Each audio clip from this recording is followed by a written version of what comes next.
As a designer आपको idea create करने में कोई प्रॉब्लम नहीं होनी चाहिए जब आप अपनी फैशन फोरकास्टिंग को मुकम्मल कर लेते हैं। तो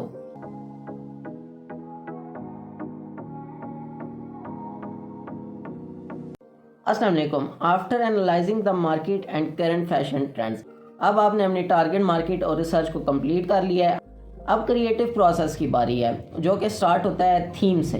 एज अ डिज़ाइनर आपको आइडिया क्रिएट करने में कोई प्रॉब्लम नहीं होनी चाहिए जब आप अपनी फैशन फोरकास्टिंग को मुकम्मल कर लेते हैं। तो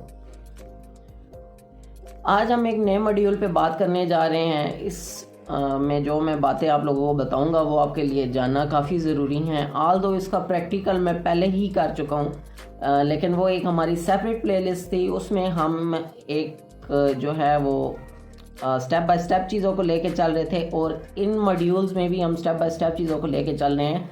तो इस पर दोबारा बात इसलिए करना ज़रूरी था कि आप लोगों को ये पता हो कि हम स्टेप बाय स्टेप किस तरह से प्रोसेस चलता है फैशन डिज़ाइनिंग के अंदर, क्योंकि हमने जो प्रीवियस मॉड्यूल था उसके अंदर एलिमेंट एंड प्रिंसिपल्स की बात की थी और वहाँ पे हमने एलिमेंट्स को देखा, प्रिंसिपल्स को देखा और उसके बाद हमने ये देखा था कि मार्केट रिसर्च क्या होती है, आपका टारगेट कस्टमर कैसे आप लोग जो है वो आइडेंटिफाई करते हो। तो जब आप ये चीज़ें कर लेते हो तो उसके बाद एक फ़ैशन डिज़ाइनर के लिए क्या प्रोसेस आते हैं वो आज की वीडियो में हम बात करेंगे और इसी तरह स्टेप बाय स्टेप हम नेक्स्ट वीडियोज़ में इनको लेके चलते रहेंगे। तो मैंने बात की क्रिएटिव प्रोसेस की। तो क्रिएटिव प्रोसेस स्टार्ट होता है थीम से। क्रिएटिव प्रोसेस को कंसेप्चुलाइजेशन फेज भी क्या कहा जाता है। जब आप एक दफ़ा थीम डिसाइड कर लेते हो अपने डिज़ाइंस के लिए तो उसके बाद जो प्रोसेस होता है वो मूड बोर्ड बनाने का होता है। बोर्ड्स की डिफरेंट काइंड है, बोर्ड्स डिफरेंट तरह के होते हैं। मूड बोर्ड को इंस्पायरेशनल बोर्ड भी कहा जाता है और हमने जब फैशन की स्टडी की थी तो हमें सबसे पहले रिसर्च बोर्ड बनाना होता था, फिर उसके बाद हम लोग मूड बोर्ड की तरफ मूव करते थे एंड लास्टली फिर हम अपना स्टोरी बोर्ड तैयार करते थे। तो इन बोर्ड्स के बारे में हम लोग अगली वीडियोस में फिर डिटेल में बात करेंगे कि ये किस तरह से मुख्तलिफ होते हैं। अभी हम लोग देखते हैं कि मूड बोर्ड क्या होता है। अब आपकी जो रिसर्च थी उसका तरीक़ाकार मैंने आपको प्रीवियस वीडियो में बता दिया है कि रिसर्च किस तरह से की जाती हैं और अभी हम देखते हैं कि मूड बोर्ड क्या होता है।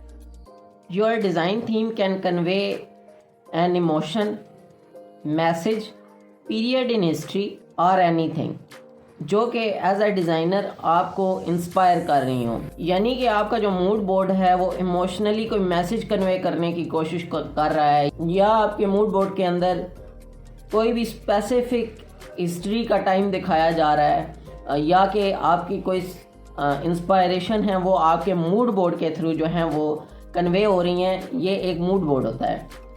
ये बात अच्छी तरह से ज़हन नशीन कर लें कि एक जो थीम होती है वो आपकी पूरी कलेक्शन को रिप्रेजेंट कर रही होती है। सो आप थीम के लिए काफ़ी सारा वक्त लगा सकते हैं और एक अच्छी थीम का इंतखाब कर सकते हैं और ये कंपैरिजन कर सकते हैं कि जो आपकी थीम है और जो आपकी इंस्पायरेशन है वो थ्रू आउट आपकी कलेक्शन में नज़र आएगी या रिप्रेजेंट करेगी या नहीं। जब आप थीम सेलेक्ट कर लेते हैं तो फिर आपको इसको एक बोर्ड पे ट्रांसफ़र करना होता है जिसपे आप जो है वो अपने इमोशंस, अपनी इंस्पायरेशंस और थीम के स्टाइल को शो कर रहे होते हैं। अब बोर्ड बनाने के लिए आपने क्या करना होता है। बोर्ड बनाने के लिए आपने विजुअल रेफरेंस को इकट्ठे करने होते हैं। ये विजुअल रेफरेंस वो मवाद होता है जो कि आप इस बोर्ड में यूज़ करते हो और ये मवाद किस किस्म का हो सकता है। आप इमेजेस ले सकते हो। वो इमेजेस कहाँ से आते हैं, आप इंटरनेट पे सर्च कर सकते हो, कंप्यूटर पे सर्च कर सकते हो। इसके अलावा आप डिफरेंट फैशन मैगजीन्स को देख सकते हो और बहुत सारे मैगजीन्स हो सकते हैं आपकी थीम के टॉपिक के बेस के ऊपर। तो आप ये सारे जो विजुअल रेफरेंस है ना इनको एक साथ इकट्ठा करते हो और उससे वो बोर्ड क्रिएट करते हो। ये जितना मवाद होता है ये आपकी इंस्पायरेशन को शो कर रहा होता है इस बोर्ड के ऊपर।